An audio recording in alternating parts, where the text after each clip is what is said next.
لو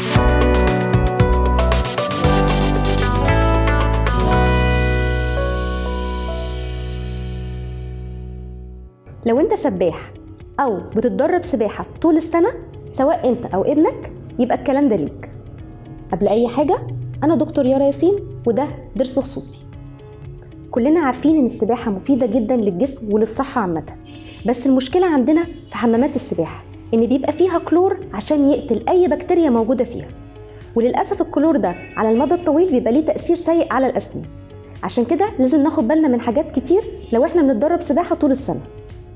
أول مشكلة إن الكلور حمضي، فبيأثر على توازن اللعاب، فبيبتدي يعرض الأسنان إن يحصل لها تآكل على المدى الطويل، وبالذات طبقة المينا.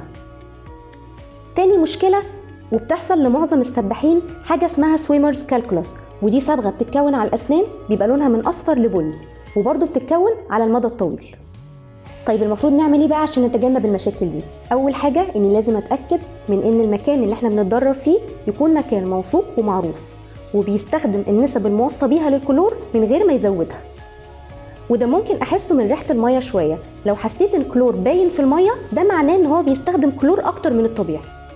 تاني حاجه بقى انك لو بتعوم لفترات طويله في حمام السباحه يا ريت تكون قافل بقك، ويستحسن ان انت تكون لابس ماوس جارد، وكمان لو كل نص ساعه تطلع تتمضمض بميه عشان تشيل تراكمات الكلور من على اسنانك. الحاجة اللي جاية دي بقى مهمة جدا، وهي انك بعد ما تطلع من حمام السباحة يفضل ان انت تاكل حاجة ترجع اللعاب لقلويته الطبيعية. زي ايه مثلا؟ زي اللبن من غير سكر، او الجبنة، او البطاطا، او البروكلي، او الذرة، او الفاصوليا. واقل حاجة ان احنا نتمضمض بمية عادية.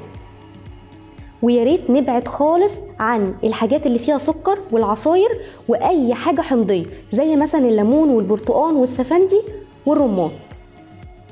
طبعا الكلام ده للناس اللي مداومة على السباحة وبتتدرب طول السنة، مش لحد بيمارس السباحة بس كترفيه في المصايف، أو لحد تدريباته قليلة في فترة الصيف بس ده ما يمنعش إن كلنا لازم ناخد بالنا من الحاجات اللي أنا قلتها، عشان برضو أنت لو عندك مشكلة جينية في تركيب أسنانك ممكن تتأثر شوية بالمشاكل اللي أنا قلتها أكتر من غيرك.